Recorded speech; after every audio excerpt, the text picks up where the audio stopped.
First, we didn't really need to carry cash, right? And for better or for worse, now we're at a point where we don't need a credit card or a debit card. Let's bring in consumer expert and friend of the show, Morgan Ward.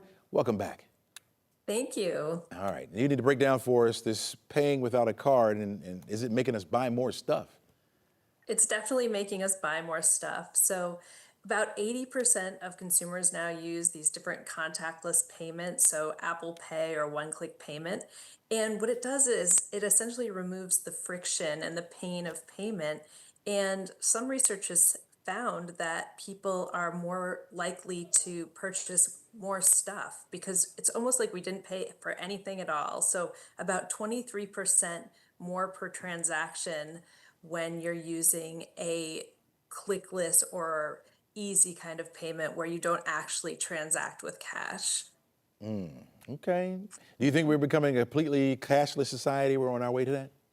I think we're getting close to it, right? I think that getting rid of coins and, cash itself is probably in the future, and that as that starts to occur, we're probably going to be spending more because it's just so easy to spend when there's no money involved. Oh, of course, of course. Well, when it's my money. Talk to us about this consumer phenomenon called "Why Not Me" economy. Is this simply just keeping up with the Joneses, you think?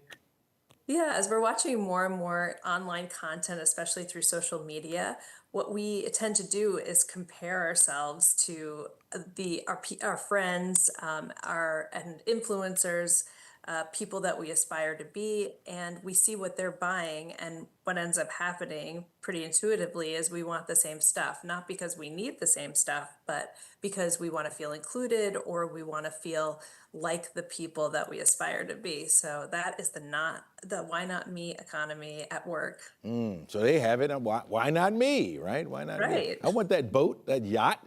Why not Of me? course. Is there a healthier way for people to participate in these online trends without falling into overconsumption? Yeah, we have to remember that a lot of these things are either, now we have access to AI, people rent products and use them. We can create the image of having something, but not actually having it. So remembering that a lot of times the people we are watching don't even own the things that they look like they might own or use. So sort of separating your everyday reel from their highlight reel really helps. Yeah, yeah. Finally, can a heartfelt online review really impact how others will spend and shop?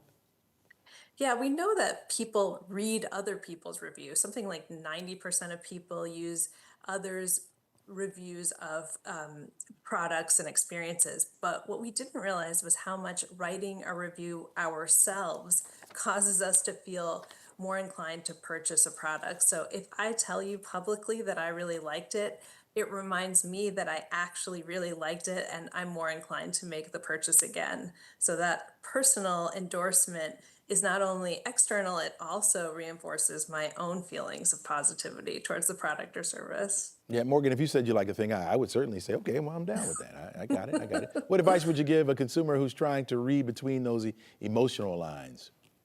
I think it's important to recall why you're writing a review, that just because you're saying something doesn't mean that your feelings about this thing can't change or that they're more nuanced or that it doesn't always make sense to purchase this product, even if you've said out loud and publicly that you like it.